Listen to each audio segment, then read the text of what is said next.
Hello to everybody who is secretly the Mimic, and welcome to this video. Today's topic is Mascot horror, what it takes to make one, and I'm actually going to make one of my own. This box behind me is some air dry clay, so this isn't just some sketch or some drawing. This is going to be a physical thing that I can look at here, and you're going to see the whole process. I've also got this tissue box here because instead of making up an idea by myself, I've got some random prompts or just like some adjectives that are going to help me along this process. So hit that subscribe button or your ghost will be in the next Mascot horror game, and let's just get right into it. So in this box right here, I've got genres, looks, color palettes, places to be, and I'm going to pick around 5. I made 30 different ones, so let's just see what I get. Alright, first one here, let's see the vibes. Ghost of Child, right there. Which is, really typical for Mascot horror, like Five Nights at Freddy's, Poppy Playtime, Amanda the Adventurer. All those are ghosts of children, so it's pretty standard. Alrighty, and now the second one. Oh! I actually got 2, never mind. Looks like I got Ghost of Adult and Primary Colors. So my Mascot horror needs to include both the ghost of a child and an adult. So we're doing a double whammy like a Golden Freddy here. And I've also got to do it in primary colors, which is similar to like Welcome Home. So we got 2 more left. Give me something good, give me something good. Hard plastic. So essentially what that means is that whatever animatronic or whatever I end up having to make, it's got to be hard plastic. So no fur, no scales, no nothing like that, just straight up hard plastic, like let's say like Sister Location probably. I know I'm bringing up mostly Five Nights at Freddy's, but that's the OG. Alright, one more. What do I gotta work with? Give me something good. Scary. Pretty. That's pretty self-explanatory. I feel like I need more. I feel like I need something just to let me know. I feel like I gotta do one more. Let's do one more. I'm gambling here.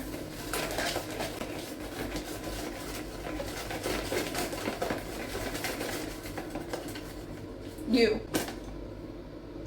Theme park. There it is.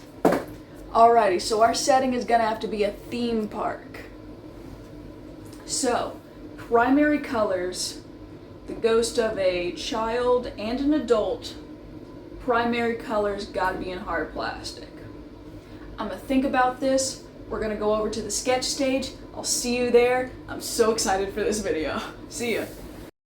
When it came to the sketching process, it actually took me a couple days for me to even be able to get the whole idea on paper. I was trying to get away from the whole animal animatronic idea because I feel like every single animal in existence has already been turned into an animatronic in Five Nights at Freddy's or honestly any other game that's a ripoff of it. And whenever I was thinking about something that would match in a theme park, I was thinking either a food stand or the actual roller coaster conductor, and that's what I really wanted to do. So my general idea for this animatronic roller coaster conductor was supposed to be a mother and a child that ended up unfortunately passing away, kind of like a Ride the Cyclone situation, and they ended up possessing different parts of the animatronic that's in charge of the roller coasters. So the mom is there because she can't let go of her child, and then the child, because they're young, doesn't understand what's going on and thinks it's all just fun and games, and that's the real evil one. So if this was an actual video game, then it would be like a mechanic of trying to find out where the weak spots are, who's controlling what, and by having them as a halfway point situation, I feel like that would make a really interesting dynamic of who's trying to pull and push certain buttons and levers. I don't know, that was just my kind of main idea. And to actually make the physical version of this, I first started with a base of air dry clay. Now, this is my first time in a long time using air dry clay as the main medium for a sculpture. It was honestly really difficult because since this is my first sculpture in a long time with air dry clay, I kept forgetting that, it doesn't dry immediately, so I kept squishing one side or the other trying to switch it up because I was just too impatient, but I feel like it looked pretty good in the end. I really wanted to make sure that the mouth and the eyes were indented so it could have that kind of like 3D feature later on for the eyeballs. And honestly, one of the most difficult parts for me was the hair because I wanted to make sure it looked like two different heads just merged halfway, which was a whole lot easier in the painting section to differentiate who is who, but the kid side kind of has like a Steve Harrington kind of hairstyle. I don't even know anything about Stranger Things, but I just know like the long, goofy 80s kind of hair. I also took some inspiration from Steven Universe and Music Man from the most recent FNAF games because instead of having it where they had like a opposite head situation, kind of like the mayor from Nightmare Before Christmas, I wanted it to feel like two beings fused together. So by giving them a separate set of arms, I also thought that was like a really neat way to show who's controlling what, especially again as I painted later on.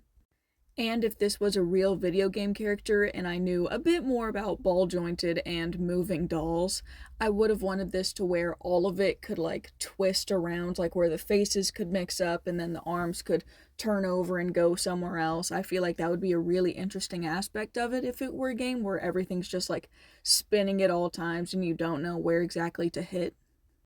Which you may be wondering, hey Zoe, if this is supposed to be a video game character, why didn't you do this in 3D modeling or Blender or something like that? And the answer is, that stuff is so, like, not user friendly at all to me. I can't wrap my head around it for some reason. Because, I don't know, I love touching things with my hands and being able to actually form it with my hands. I just don't have the right connection with 3D modeling softwares to do something this complicated in them at the moment. And just as a little FYI situation, my next video is going to be an art tour of a bunch of the different art stuff I've done. So also having this as physical media, I like having it in the background of videos, and also it's going to be featured once again in my next video. Now, at this point in the sculpture, I was kind of debating if I was going to give this character legs or not, because in my original sketches, it was just wiring and I didn't really go into much details other than that. And also, for some reason, as you saw in my alien video, if you would watch that, well, the man-made horrors beyond comprehension video, if you hadn't seen that, I made an alien in the video because it was all weird and edgy, but I don't know, for some reason I just have this curse with legs that at the moment with my past sculptures, they just haven't worked out right. So I kind of just decided not to do legs for this one. Honestly, I am really proud of this little console that I made for actually like moving the roller coaster and everything. And the big circle in it was actually a complete coincidence. It was part of the shoebox that I was using, and I decided, hey, actually, if this was a real video game, then having that little hole would actually be really good because, again, if the entire thing is constantly spinning, having to aim and have the right timing to hit that hole for the sensitive spot to kill the creature would actually be like, I think it would be a good game mechanic, honestly. So I was just really focusing on the practicality of if this was an actual creature and if it was actually supposed to have some game mechanics and be interactable. And although I'm going for an older, like decrepit animatronic, I did want to smooth it out a little bit just to keep giving it that hard plastic feeling. So I used some foam clay to kind of smooth it out and help connect everything together a bit better. Because air dry clay is better for getting details and getting a more complex sculpt because foam clay kind of melts a little bit as it dries, but I thought that it was actually a really good and, in my personal opinion, practical way to just smooth out some cracks instead of having to wet the sculpture over and over and over again. I also used some foam sheets on the console just to continue giving it that like hard plastic, like cartoonish feeling. I also thought it would be so much easier for just color coding everything and making sure it all matches with the primary color part of the original theme. Honestly, I think that the hardest part about the console was the little levers that I end up making, because I did a goof and I decided to use scrap cardboard instead of just going to grab a toothpick from the kitchen because I'm lazy. And like I said, whenever foam clay dries, it kind of melts a little bit. So making sure that everything was in line, especially later on whenever I create the hands that are actually supposed to be interacting with the buttons, it gets kind of difficult to just match everything up, but it ended up working out in the long run.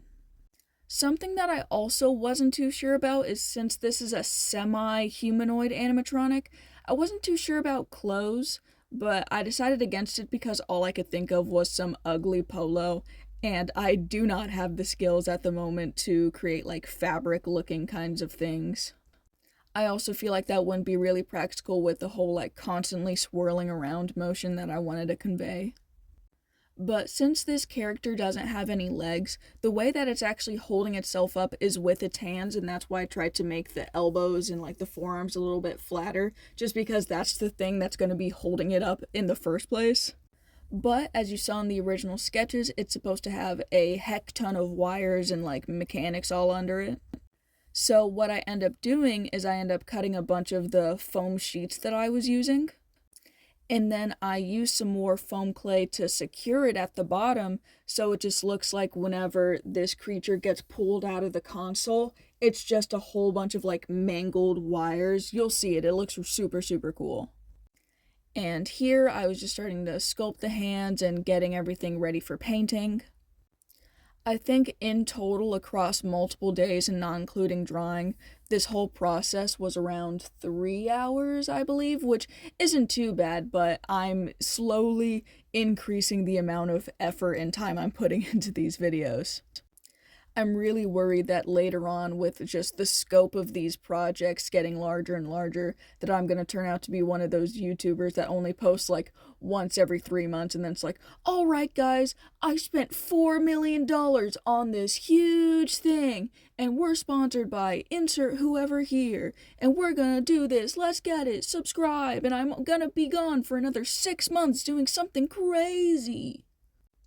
Like, I do not want to be that person. So I'm trying to like get a good mix of obviously getting good quality work, but also not like waiting forever. And I know I missed a week. I'm sorry. I'm just like, I don't know. I'm trying to do more art stuff, like the video essay things. There's only so many topics I can talk about, and having it just be me and my art stuff, it's a whole lot easier to keep the ball rolling and keep that consistency going.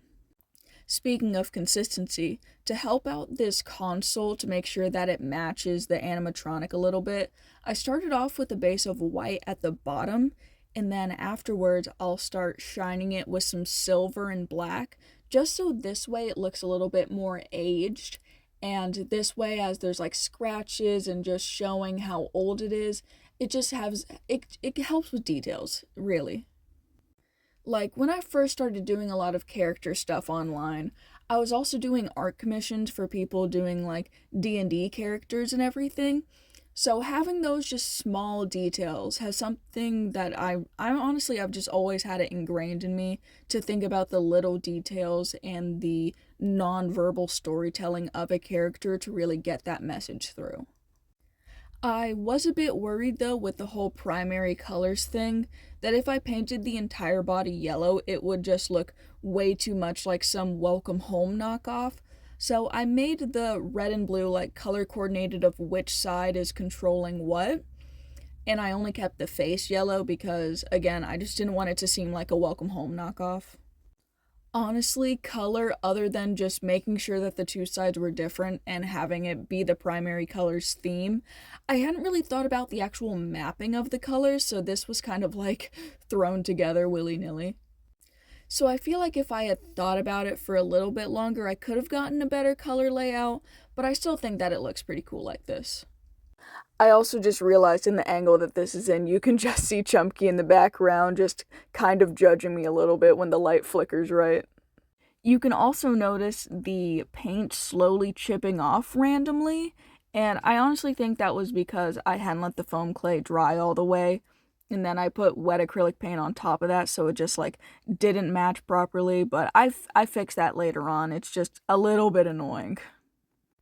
And yes, I'm using cheap acrylic paint and also fabric paint that I got for Christmas because art is accessible for everybody. You don't have to use super crazy, super expensive products. I'm just straight up doing this with my brain, stuff I bought online, and I'm doing my best. And I was kind of thinking about once I painted the primary colors to kind of leave it at that, but it felt really like hollow. It didn't feel like it was finished yet.